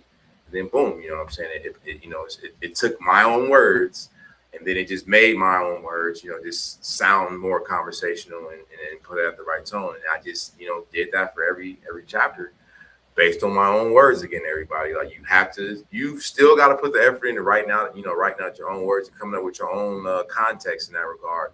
And then again, because again, like going back to it, I likened it to, a ghostwriter. Like I could have, like I said in the beginning, I could have just gave my 20-page ebook to a ghostwriter and said, hey, and paid them thousands of dollars and just do what the Chat GPT does in this regards. And then they would have gave me a manuscript back that I just would have uploaded to Amazon KDP, and then I would have had my book. But it was just like, no, I can do this. So I would say collectively, like over the course of, let's just say, about 3 months, probably a total of like 40 hours. It took me just to develop the words and everything for it. And then so technically I finished the manuscript in July of this year. But again, I had a confidence crisis. So, I let that always already listening. And plus, life happening. I got back into construction and everything. So work was work in that regards. But it was just like, I kind of, didn't touch it for like a good since July. So July, August, September, October, November. So for 4 months, I didn't even touch the manuscript. I didn't even look at it. But then as, beginning of December came around, I was like, bro, every year towards this time, I start thinking about, okay, what goals that you have that you set for yourself for 2025. And then I kind of got to the goal about like, you made a commitment to yourself to become a published author by the end of the year. You've already put the work into coming up with your manuscript. Now you just got to take those last couple of steps. In my case, which was designing your cover, formatting your book to be 6x9, and then uploading it to Amazon KDP, getting it approved, and then clicking the button to publish it. And so I literally, it was like late at night, like for me, like let's just say about 8 or 9 o'clock. And I was like, you know what, bro? Like you made a commitment, and my mentor that I meet with once a month, he's big on integrity and keeping your word to yourself. Mm-hmm. So I was like, you got to do this. You got to make this happen. Again, managing that conversation I was having with myself. You burnt the boats, bro. It ain't no going back. You got to move forward. You can't go back at this case. The only way you can go back is by winning, and then now using the resource that you now have based upon this thing that you've created to, build another boat for yourself to get back home. And so it was like, all right. I remember I went to Fiverr, and I already had the pieces for this stuff. I just had to do the last finishing touches, which is put it all together. So I remember I went to Fiverr. I found somebody to do the cover for me. I paid them $40 to do the cover for me. Then I went to and like not design it, but not to design the cover, but actually like to make it to where Amazon would approve it. And again, I was trying to do it because that's actually what happened. Now I take it back. Like back in July, I tried to do the cover myself, and I just kind of like was running into some challenges doing that. I was just like, I got frustrated and was like, man, like, let me come back doing this later. And I just didn't go back to it for 4 months. But then I came back, was like, all right, bro, you got to outsource this stuff. Because at that point, I'd been learning about leverage and all that kind of stuff and outsourcing and really understanding the importance of like, if you're trying to get to the penthouse, You can either take the stairs or you can take the elevator.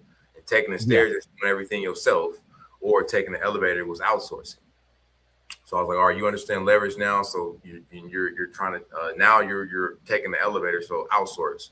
Went to Fiverr, got somebody to do the cover for me. Then when it came to formatting the book for a 6x9, because I wrote it in Google Docs, I was like, technically there's no setting in Google Docs to set your document to 6x9. But then I just again use Google, like how can I set my Google Doc to 6x9? Then it was like, oh, there's a plugin for that. Got the plugin, set the book to the proper dimensions. Saw that it was then I had to just reformat it again, and then boom, I downloaded it to PDF, upload the cover, upload the manuscript, and the book was published. Now, I know I'm in the process of putting my book together, and it's funny you talk about the artwork because I'm trying to find some because what I'm doing with my book, I think is very specific and very unique. So when I was in New York City last year, I just happened to look at the floor and the tiles, and they had something that was I don't know where it necessarily came from, and I don't want to misidentify it, but I think it was an Asian symbol, and it looked like a maze trying to get from either inside to the center or from the center out, and that's what my book is going to be kind of based upon. And for people who aren't quite clear what Dhane is saying when he's talking about having his own words and then using Chat GPT, that is vitally important because if you don't, Chat GPT is not going to give you anything. Nope. It can't. It's like you trying. It's like somebody trying to walk into a building and nobody made anything. So it is vitally important that you start with something. I don't care if you start with um a couple paragraphs and you put it in and you will see how it comes out. And you say, oh, this is what they're talking about. Dave asked another question too. He says, what do you suggest for people who are living paycheck to paycheck week after week, but they want more? Again, I'll go back to what I keep saying. Like, what are you committed to achieving? Are you committed? Because somebody that's living paycheck to paycheck, that's what you're unbeknownst to them. Because again, I used to be in the same position. Like, that's what you're committed to. Now, as I share in the book, don't beat yourself up, ladies and gentlemen. You're not dumb. You're not stupid. You're not unintelligent. You just haven't been given the rules and the roadmap to succeed. Like, that's really what it all boils down to. So living paycheck to paycheck is because that's the network conversation that you came from. Mm-hmm. You came from a network conversation that was about living paycheck to paycheck. For example, like, oh, I just needed to make enough money to pay these bills this week. Now, to a lot of people, that just goes clear over their head. But they don't understand that. Again, that's so think of the way I tell people is like think of your mind like a computer, and the words and language that we use is the software that powers our computer.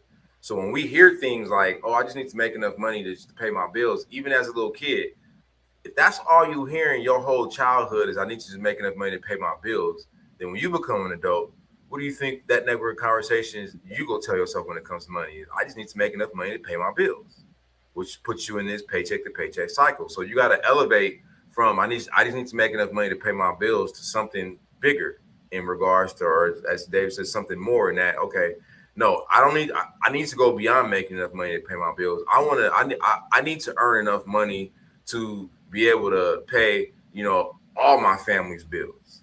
And then now your mind is going to give you the answers to make that happen for yourself. All right. In order for me to do that, again, I'm going to have to implement some level of leverage by, again, starting a business, having a product that I created or something, you know what I'm saying? I'm going to have to start being, smarter with my money. So, okay, all right, I'm starting off paycheck to paycheck. All right, I got to get rid of this debt, because, again, as I'm learning, I'm realizing that, damn, because, again, when it comes to like credit card debt, most people don't realize that you paid $100 for something, but then you paying the minimum payment on that. But that thing that you paid $100 for, by the time you finish paying it off, you didn't over the course of 4 years, that thing that cost $100 now you didn't pay $300. Yep. So it's just, but again, you didn't know that because you never took the time to understand the rules of credit. Mhm. So like I said, you gotta take time to understand the rules of money in that regards. And until you do, then again, you are going to be living paycheck to paycheck. So like I just keep saying from the beginning, like get clarity on what you're committed to achieving. Are you committed to living paycheck to paycheck? Or is it something bigger? So are you committed to again, saving $1,000 a month? Are you committed to investing $1,000 a month? Like I said, you got to give yourself you have the power to give yourself the target to hit for yourself.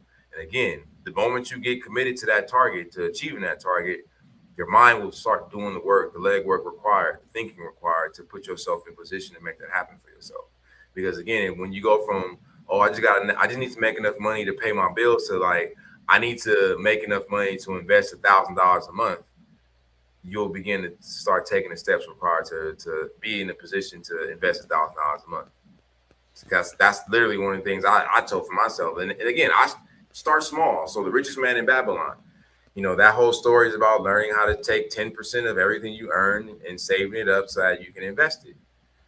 And so again, so you go from, all right, I just need to make enough money to earn, pay my bills, to like, okay, I need to save. I need to spend the year saving 10% of everything I earn every month, so that by the end of the year I'll have, So if you know that you make $5,000 a month, 5,000, 10% of 5,000 is $500. 500 times 12, 12 times 5, so it's $6,000. So okay, I need to, like, so you go from, I need to make enough money to earn to pay my bills, to, okay, I need to save and invest $6,000 this year. That becomes your target now, as opposed to your money target, as opposed to, I just need to make enough money to pay my bills this month. So again, it's you giving yourself the target to hit, and again, elevating, your goal, and stretching yourself, and not being afraid of what people will think about you, because that's one of the biggest things that stops most people from taking these steps or burning the boats in this regard, is they're too concerned about people judging them. They're too concerned about what somebody else is going to think about their decision to be better when it comes to money. Like, who do you think you are? Like, oh, you think you some white person, coming from our community? You're not white, because I got that a lot. Like, what's the point of, like, you only live once? Like, literally, I've had people tell me, like, what's the point of saving your money? Like, why would you do that? Like, like, don't you want to have fun and enjoy life? But it's just like, I mean, no, like, I want something more than that. Like I said, I want to achieve something massive in that regard. I want to be in a position. I'm going to be in, so language in a sense now, not I want to, but I'm committed to being in a position to where I can save 90% I can save and invest 90% of everything I earn on a month-to-month basis, and still be able to pay all of my relatives' bills. And I think that's an answer to the question that Dr. Dunbar has just asked, when he asked, any thoughts on money and dating and finding a plus one? So in that regards, again, it's about, as I've now learned, it's about alignment. You know what I mean? So, but again, that alignment is going to come from you getting clarity on what you are committed to achieving. So if as a man, if as a woman, we're men, so we'll just focus on men right now. But as a man, in my opinion, in my humble opinion, I would say, if as a man, like I said, you say you want to have a family, so let's just say we're talking a single and childless man. If you are giving yourself, I want to be in a position to where I can afford a lifestyle that I'm able to provide, my spouse, and the opportunity where she doesn't have to work, and she's able to focus her time, energy, and effort on raising the children and educating the children, and we're able to live in a single family residence, and in the neighborhood we want to live in. And like I said, get clear on that. Like, what does that look like, and what is that number? So I live in Los Angeles. So if I want to live in Culver City, and I gotta go look on Zillow to find out, all right, what kind of house do I want to live in Culver City? Okay, that kind of house is $1 million, and that means that mortgage payment is $8,000 a month. We're just throwing out numbers here, but I gotta start getting a tally on what that monthly nut looks like. So if that monthly nut for the type of lifestyle that I want to live is $20,000 a month, I now know, okay, to be on the safe side, let me at least double that. So I need to put myself in a position where I'm earning $40,000 a month. But again, now that I'm committed to being in a position where I can afford a lifestyle that's $40,000 a month, then you're gonna go. Now your mind has a clear target to hit, and then you're gonna figure out how to do it. And it's like, don't focus on how you're gonna do it; just focus on what you're trying to achieve. Right. Like I said, that vision. You know what I'm saying? Like, what's the vision here? So if your goal as a man is to be able to, if you know that, or I need to be in a position to where I'm earning $40,000 a year to provide the type of lifestyle that I want for my future spouse and children, go make that happen. And you can make that happen. But again, if you allow the self-doubt, the fear, the worry about people judging you for wanting to accomplish that, then yeah, you're never gonna make that happen. So for me, for example, initially it was like, I need to get to a point where, I think at the time when I did it, I think I was earning like about $3,500 a month. And I was like, I want to double my income to at least $7,000 a month. But again, I gave myself that clarity to figure that out. And then once I got to where I needed to get to, it was like I put the work in. I figured out, okay, I need to pivot from what I'm doing to construction. I need to, because again, I got into construction management. I need to do this. And then look, I'm not talking to you right now, Siri. So I got, I figured out what I needed to do to make that happen. And I took inventory of the skills that I had that was going to allow me to make that happen. And then I went and made it happen. But again, it came from me saying I wanted to double my income from $3,500 a month to $7,000 a month. And that means I had to now be something different. So a lot of times we have this thought thinking that, okay, if I just get another skill set, if I just get another certificate, if I just get another, like, I'm going to, elevate. But it's just like, nah, you can get, it's like you can get a new skill, you can get a new certificate, but if you aren't making any transformations in what you're being in life, then it doesn't matter. Your progress is still going to be linear in that regard. So you're not going to have any upward trajectory because you're not being the type of person that you need to be to achieve this higher level goal that you're trying to achieve for yourself. So when it specifically comes back now to dating and relationships and all that stuff, for a man or a woman, you got to give yourself clarity. So in my opinion, in my humble opinion for the women now, again, you got to get clear on the type of lifestyle you want to live. And again, what contribution are you willing to make to that lifestyle? Now, I know in our society, we have this concept of men providing. Mm-hmm. That's cool and all. And women not having to pay bills. That's cool and all. But again, as a woman, you got to understand that, okay, if I want to be with a man that's earning $40,000 a year, $40,000 a month, 30, whatever that number is, as we had to say, the language we use, this high earning man, this Henry, this high value guy. Okay, how am I going to help him enhance what he's doing? And the way you enhance what he's doing is you don't necessarily got to go quote unquote work and earn money, but it's again like, hey, how can I introduce him to people that I know or that I can learn to know to help him get to the place he wants to get to so that he can, go hunt and bring home the bacon, for the family. So how can I be an asset to this man in that regard?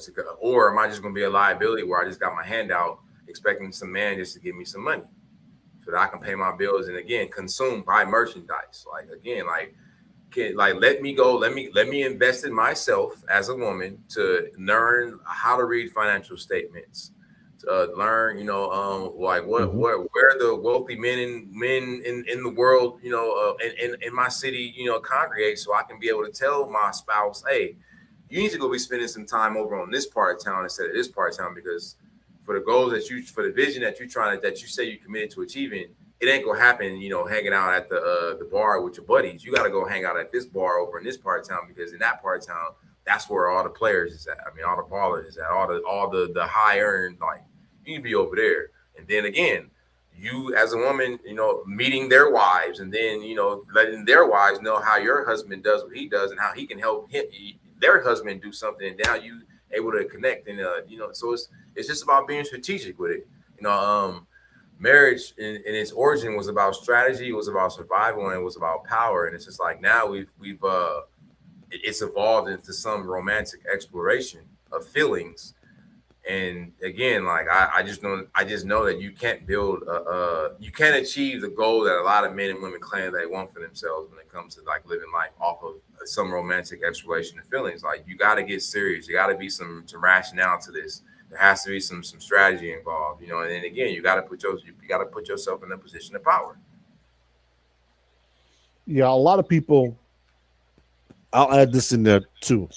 A lot of people only look when it comes to investing. They only look at the United States of America. People, newsflash: there is an entire world out there outside of the United States where you can invest at. Hmm. Most people have never heard of the Japanese stock market, the Nisei. Go look at that.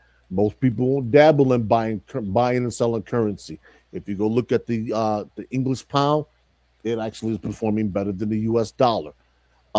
There's all types of things out there that allows you to diversify the ladder where you can spend your money. So let's say let's say you only have an additional $150 a month. Get together with your people, whoever those people are, and this is what Dane was talking about, and start an investment company. You guys get together, you form a business or form a LLC, and whatever percentage you put in is what you take out when you leave, if you leave. And go look to buy into a business that's just starting out. Some of these people are looking for what they call angel investors. Angel investors are people who donate money to a business and they're not necessarily looking to um, be outed, if you will. They're not necessarily looking to be made public. Next thing you know, this company turns around and they go for an IPO. People you like rap so much, go look at how 50 Cent made his money. A lot of people think 50 Cent made his money through rapping. Nah, he didn't. He sold his shares in Vital Water. When Vital Water went public with the IPO, that's when 50 Cent hit big. This is what you have to understand about these type of markets, and in part what Dane is talking about, because a lot of this information is out there if you know where to look. And his book is definitely part of that process. Now, I don't have the book per se, but I'll go back 15, 20 years to when I used to read Money Magazine. Now, I understood reading Money Magazine that I didn't have the money to invest that they were talking about, but I did have the money to invest in penny stocks, and a lot of that stuff sometimes was in there to say, hey, look, you go invest a couple of dollars here, a couple of dollars there. And it's the same thing. And I'm not as familiar with the crypto market and some other people, but I mean, it's the same thing. You start out with pennies, and eventually you get to where you want to. You get to being able to invest thousands of dollars and things of that nature, but you have to start. And a lot of people, because of their ignorance, they're afraid. They say, well, and I mentioned this earlier, well, what if I lose money? You don't ask what happens if you make money. Right. So don't necessarily be concerned with asking what happens if you lose money, because if you're a boxer, shout out today, if you're a boxer and you get into a heavyweight title fight, guess what? You come in and win.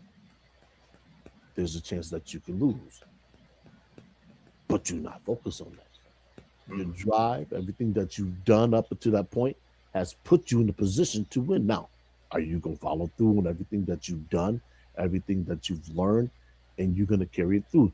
And this is what people have to bank on. This is why the more information you have, the more people you associate with, the less timid you become when it comes to investing, because you'll say, hey, look, I've done the work. I know what can happen, but I know what's expected, because most investments do pan out, whether it's short term or long term, whether you're taking dividends. I think Apple finally, for the first time in its history, last year or earlier this year, finally paid out dividends. So what are you going to do with those dividends? You going to go run out and spend them, or you going to reinvest it? People out here, McDonald's, the number one corporation in the world, and it's not because of what they sell. It's because of the land that they own. Hmm. This is why I always push ownership of land. This is why I always push get into certain things. And I'm sure that's in part why Dane wrote this book. But you have to start. I cannot impress upon you the starting point. And when you do and you get there, you'll ask yourself, why did I take so damn long? And fear is the funny thing. Fear will drive you to, like Dane said, we're writing the book. Fear will drive you to stop Yes. because you're venturing in uncharted territories. You're unsure. You're saying, "Am I built for this?" It reminds me of the movie Glory, two parts, both the same thing. When when then Captain Shaw's parents said, we commissioned you to be colonel of this regiment." He said, "Father, I'm not sure I want this." When they were on the boat and they were going back down to South Carolina, and they called Corporal Rollins up, and he said, this regiment had been formed that only commissioned officers would be leaders, but they didn't say anything about non-commissioned officers, et cetera, et cetera. And he said, "Sir, I'm not sure I want this." He said, "I understand exactly how you feel. You're going to feel like that, and that's okay. As long as you put in the work, and as long as you did your due diligence, you'll be okay. Even if you lose something initially, you keep at it, you're going to get it back because you don't say, what if I go out and buy this flat screen TV and it doesn't work, or it Right. breaks in 3 months?" You say, "Okay, it happens. I'll just go get another one." Same thing with investing. I really can't make it any more simpler. Everything you do, and they'll tell you if you go look at a company like Merrill Lynch, or I'm trying to think of another investment company, they'll tell you in their prospectus that future performance is no guarantee of. I'm sorry, past performance is no guarantee of future performance. And there's probably another term that most people haven't heard is perspectives. Our perspectives is just like when you go to college, you get a syllabus. It tells you what's expected, what's coming when. Same thing with a perspective. It'll tell you what this company is, their fees associated with trades or any of that stuff. Get familiar with this stuff so it doesn't scare you when you're sitting around and I would tell you, listen more than you talk about certain things because that information will come to you. This is what Kevin Samuels used to always talk about when he talked about your usefulness to the group. How much can you contribute? How much are you willing to contribute? How much are you taking from versus what you're putting in? All of that stuff is used to build. And it's just like the example that Dane mentioned about monopoly. If there's no tax revenue coming in, nothing's paid out. You can't create human waste if you don't put food into your system. All of that stuff works out. I mean, there's money in everything that this earth pretty much produces. I mean, he talked about advertising earlier. The number one targeted group in the United States of America for advertising looks like us. Mm-hmm. He said Madison Avenue spends billions on advertising. They're targeting us. Why? Because we are a $1.4 trillion entity. If we took 1%, just 1% of that money, and we invested it, we could create markets and generational wealth, just as Dane talked about, for ourselves. We wouldn't have to worry about employment. We wouldn't have to worry about insecurity in terms of jobs and things of that nature. But we don't because we're too busy being consumers. We're not investing enough. We're not building. And that's what I would tell you. If you don't take anything else from there, start. Whatever you can get your hands on. Nail on the head, Herb. Say it again, Dane? I'm saying you hit the nail on the head. Like that's what I just tell. I mean, that's my recommendation to everybody. Like whether you got $1, you got $100, you got $1,000, just get started. A lot of people will be like, "Oh man, but it's only $5. It's $5 saved and $5 invested." Yeah. That's most people start with nothing. Yeah, so just start small.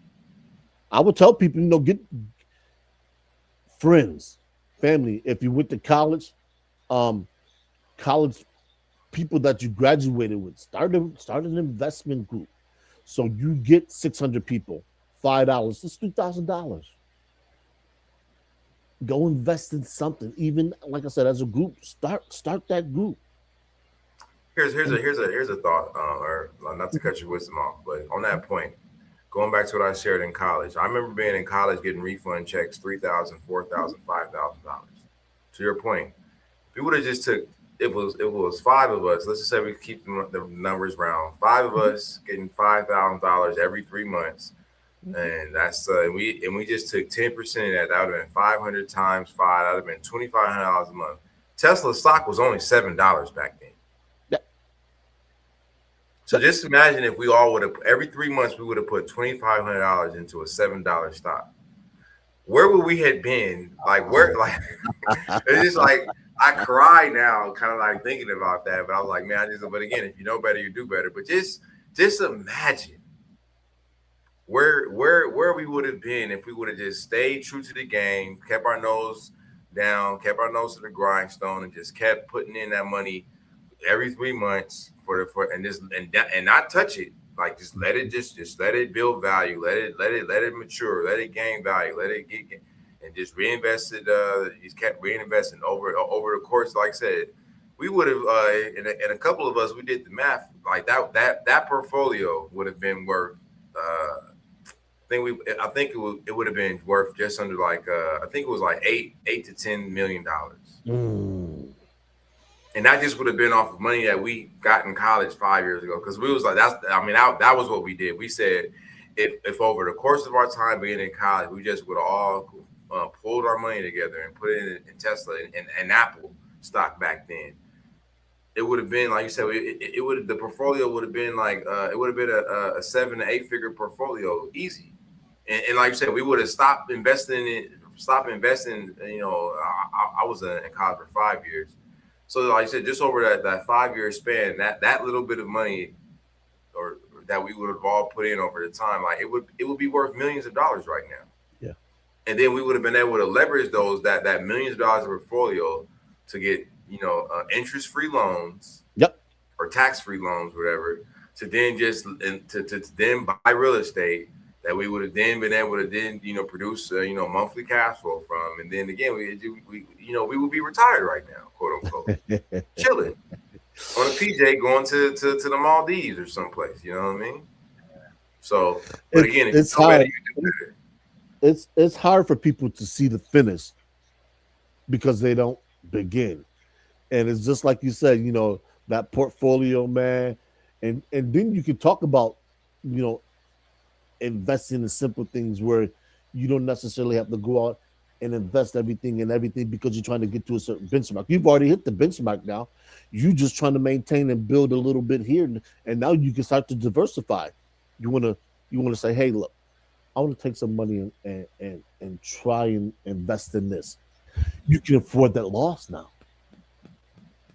And so, this is how people get to a point where they're comfortable with losses because they've made so much that losing 1% of 8 million or 6 million, this is like, okay, you know what? That's the equivalent of going out and buying a flat screen TV.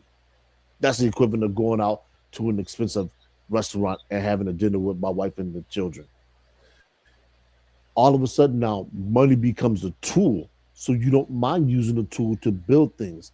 And if a tool breaks in the process, just go get another tool. That's why it requires a certain mindset. And once you get there, like matter of fact, I'm gonna grab one from the NBA. For those of you who are unaware, and I didn't realize this was coming to a head, Michael Jordan took on NASCAR. And what did he do?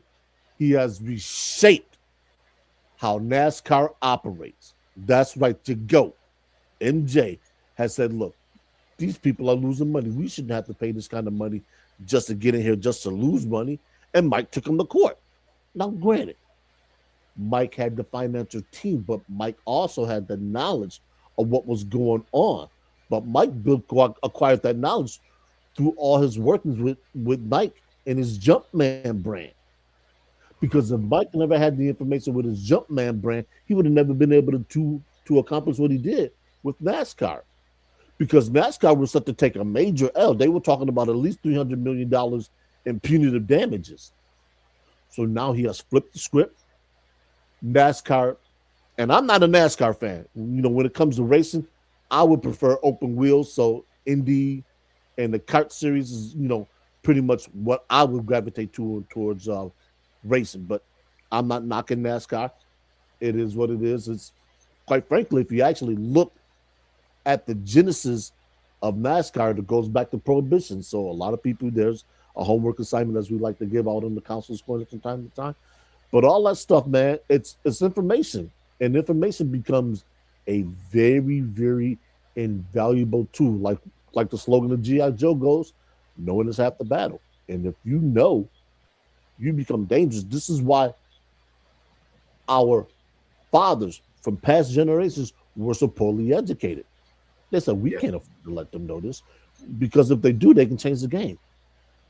They can flip the script, and they could be on par with us, looking at us. And now we don't have control. We don't have institutional control because we can no longer leverage a dollar and finances against them. So it becomes important to access information wherever you can find it.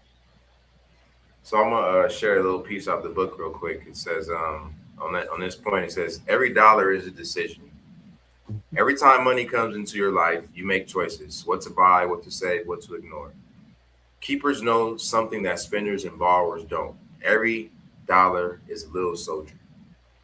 You can send it out into the world to either one, fight for your future by saving and investing; two, get lost in battle by impulse spending; three, or betray you by costing you more in interest and debt. Mm. So going back to, again, network conversations, commitments. Again, like, what are you committed to doing with your soldiers? Are you committed to them going out into the world and fighting for your future through investing and saving, or getting lost in the battle, impulse spending, or costing you money and interest and debt? It's all a choice, and like you said, we have the power to choose. I want to go back to that point you brought up about our quote unquote spending power. And again, language is important, ladies and gentlemen. Notice how whenever they talk about quote unquote Black Americans, it's always their spending power. They have 1.6 trillion in spending power, spending power, spending power. And because they brand it as 1.6 trillion in spending power, it makes us think that that's the money that we need to spend. But as you just said it, what if it was the Black Americans have 1.8 trillion dollars in capital and capital investment? Now that changes the mindset to like, okay, to your point, if we just took 1% of this, then we can set up the infrastructure to never have to depend on any other group for any jobs, any investment in other startups. We can be self-funded.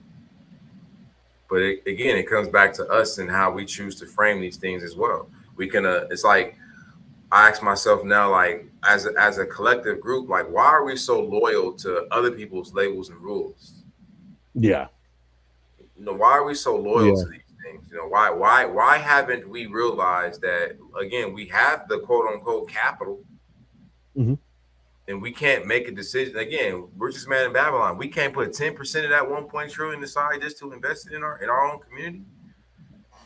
1.7 trillion or 1.6, whatever the number is, trillions of dollars. 10% of that would be what, some hundreds of billions. Yep. So if we just had hundreds of billions of dollars set aside specifically to invest in our own infrastructure in regards to, again, what does it take to build a community? We have our own supermarkets, we have our own doctors, we have our own community centers, we have our own education centers, we have our, like, in every major metropolitan city you go to, the same way they got a Chinatown, Koreatown, it's a melanin town, you know what I'm saying? Capilani town, whatever we want to call it, little Africa, you know what I'm saying? And in every town, you know what I'm saying? Like why? It's just like, I always ask myself, like, why as in a collective group haven't we made that realization yet? And it's because we're too bogged down by the fear, obligation, and guilt of being loyal to other people's rules and labels for us. That's my theory. I'll give you a few names that have hugely benefited directly from the black purchasing dollar. Timberland. Timberland's not the brand without our support. Hilfiger. Hilfiger's not the brand without our support. Fubu. Fubu is not the brand without our support. And for people who are unaware who owns Fubu, go look it up. It's not Damon John no more. Oh, he sold it. But my point is that we can. I could be wrong. I could be wrong, Eric. I could be Oh wrong. yeah, I haven't looked at it. But my point is when Fubu first came out, you had rappers that were pushing this. And if you look at who wears Fubu, it's nobody but us. And that line managed to become a profitable, well-known line. So there's no reason to say that we can't construct, we can't make, we can't produce something that sells. If we get behind it, we don't need anyone else to propagate what we do. We didn't. Let's go back to rap. We didn't need any other company to produce and promote rap. But look at it. But look at it now. They got their hands in it. We can't get it back. This is one of the things that Dr. Umar talks about when he talks about reparations. But we have to understand the value in what we produce. So I will tell people because I got some things in the works right now that is at least 20 years old in terms of a brand. I got another brand in my head that I'm working on. I got about 3 or 4 games in my head that I'm working on. I just can't do them all right now because I'm saturated with work. But all these ideas are written down. They're waiting for me to start putting pen to paper, to start making some rules, and then just start beta testing them, whether it's online, through TikTok, or through whatever it is. People, any idea that you have, don't be afraid to expose it. Don't be afraid for it to fail because if it does fail, then that means you know how to go back and try and fix it so that it works. And if you get the cycle, let's say if you do end up being successful in creating the game and you can get it into the app store and you somehow manage to make $8,000-9,000 a month off of this. That's at least $70,000. Funny, but now all that stuff that you want to invest in, you can do that. You're getting that money every year, and all you did was give 2 or 3 years, maybe 3 or 4 hours a day, so you get 15 hours a week. If you can get 15 hours a week, let's say that's 120 hours a month, and you can get $8 grand, people will be jumping over fences and razor wires to get that. And this is what Dane's saying. This is how you have to think. You gotta push through that. Yes. Yeah, the 9 to 5 grind. There's nothing wrong with the 9 to 5 Nothing grind. at all. That's what 60-70% of Americans are doing. But take some extra time just to put some work into your own self, to your own concepts and your own things. And on the back end, you're gonna reap the reward. There is no other way for it to go. Failure only becomes an option when you think you can't succeed. I'll say that, and I'll leave the I'll leave the rest of it alone. Well, on that note, I want to just, I've been saying a lot this evening about, you have to be, you have to be, you have to be.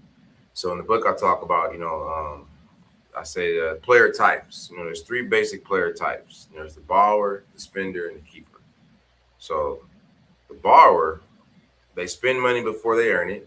They swipe credit cards to keep up appearances. They take out loans or borrow from friends just this once. They feel anxious every time their phone buzzes. Is that another bill? Bill collector. And they sleep with a tight chest because the weight of owing money is heavy.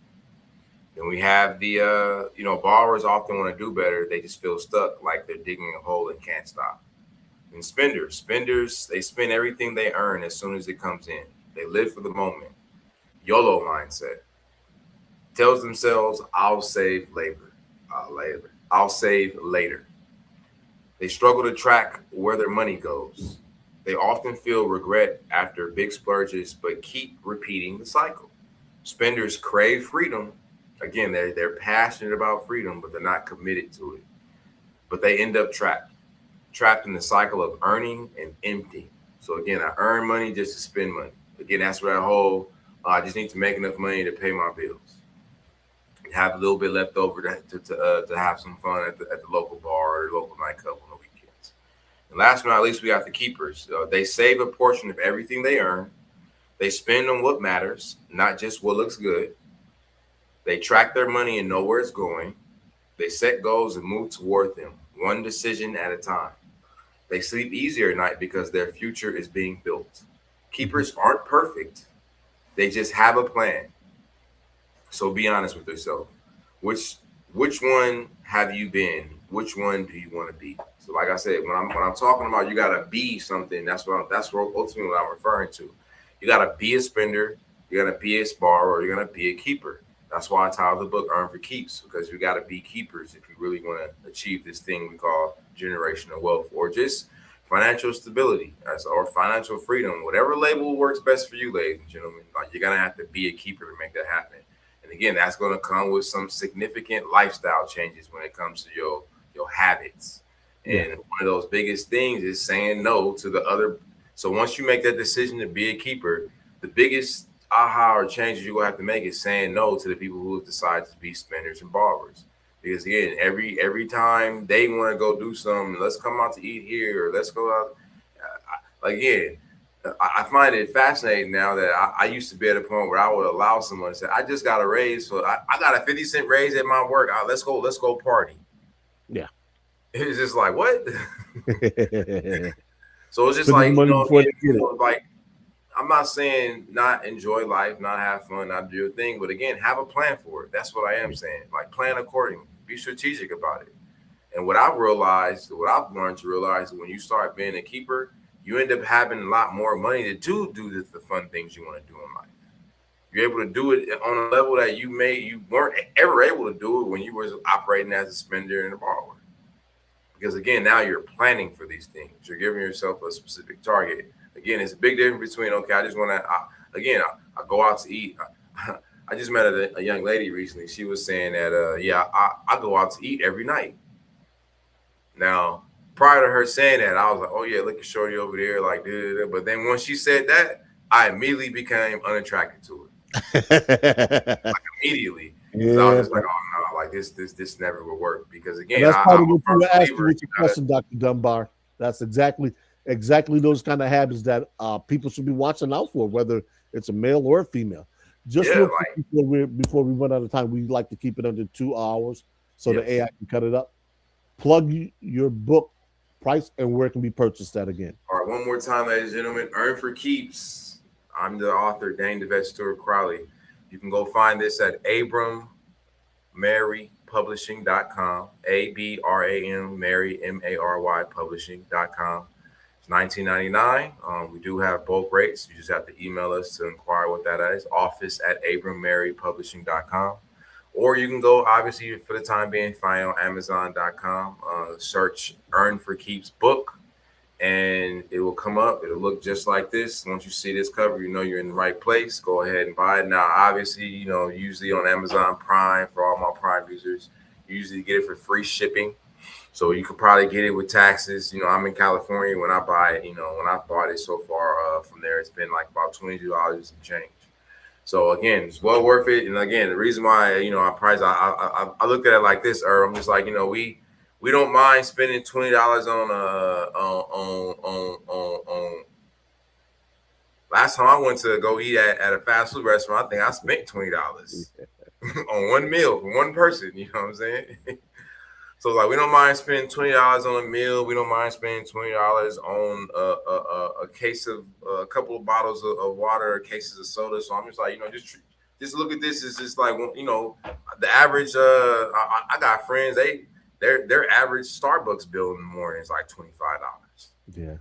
You know what I'm saying? So I'm like, so just make a sacrifice. Spend your $20 plus some shipping and handling. Get your book, like I said, upgrade your knowledge, elevate your knowledge, get some new game. Again, expose yourself to a new network of conversations that's going to help you fight for your financial future. Because again, every dollar you spend is you making a decision. It's a little soldier in your financial army, and that soldier is, like I said, it's going to do one of three things. It's going to fight for your future, it's going to get lost in the battle, or it's going to cost you money. So the choice is yours, ladies and gentlemen. Get the roadmap. Again, you're not dumb, you're not ignorant, you're not stupid. You just haven't been given the roadmap, and here's your roadmap right here, Earn for Keeps.